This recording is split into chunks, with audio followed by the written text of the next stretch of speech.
Is the frequency in use? 3.919 megahertz. Nothing heard. Welcome to the Friendly Bunch Conversation Group. My name is Ken. My call sign is 124 X-Ray Tango X-Ray.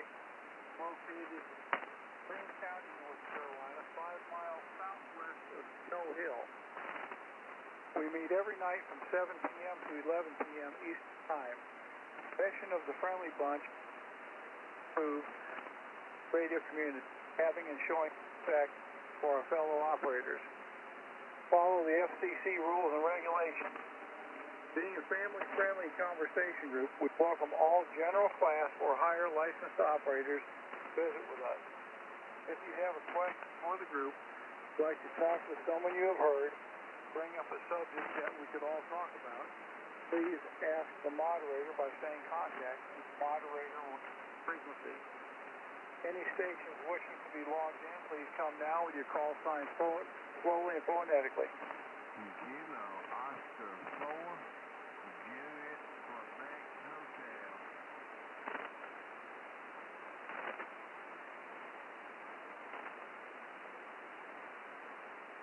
KO4JQH, I've got you. Are there any other stations?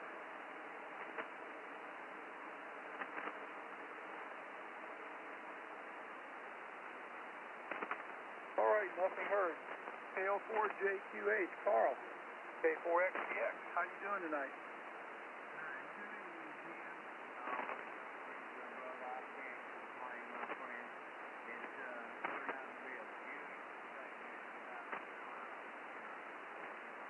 Wow, that's a good deal. Did it rain any down there? Do what? Did it rain any? No, sir. We have not gotten any rain today. It rained like the devil last night, but we haven't seen any today. Not this morning, this afternoon, or that time.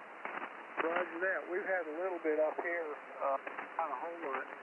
Stuff to wet the windshield and the streets and all that kind of stuff. You know, being a little bit of a nuisance, but no downpours.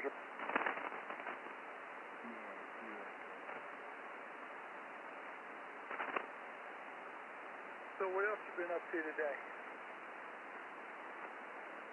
Just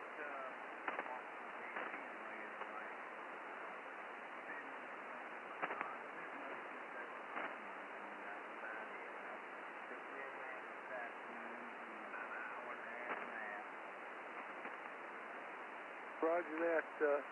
Morning. Well, I spent the whole night in the chair again last night. John keeps telling me that it's not good for me. Probably 100% correct. But I fell asleep, woke up, fell asleep. I got on Sunday Morning Rednecks, started falling asleep on there, and the moderator for there, he was telling me he was ready to put the red crayon to me.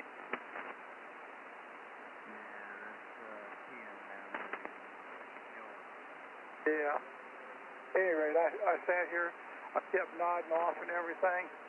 So I told him I was taking the dog out, come back, sat down, fell asleep in the chair again.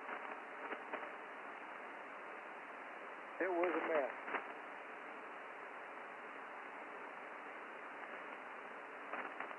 Great. Glad you're here tonight, Carl. Hang around for as long as you can.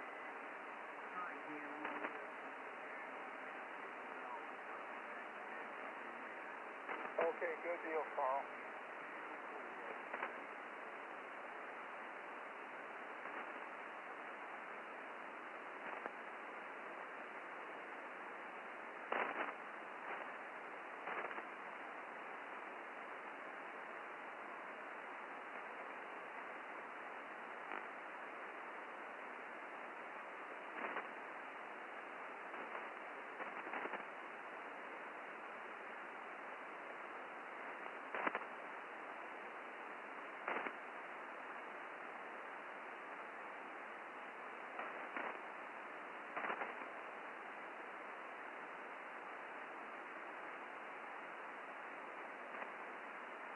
This is K4XTX with a Friendly Bunch Conversation. Out there, we'd like to start a conversation. Now with your call sign, slowly and phonetically.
This is K4XTX, Friendly Bunch Conversation Group, times ID.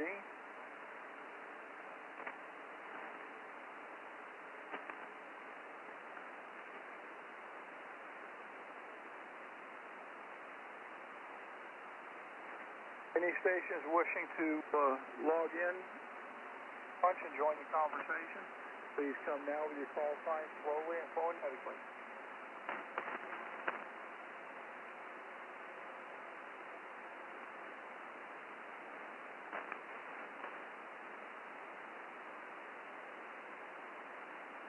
As a reminder, the Friendly Bunch IDs every 10 minutes as per FCC regulations, K4XTX.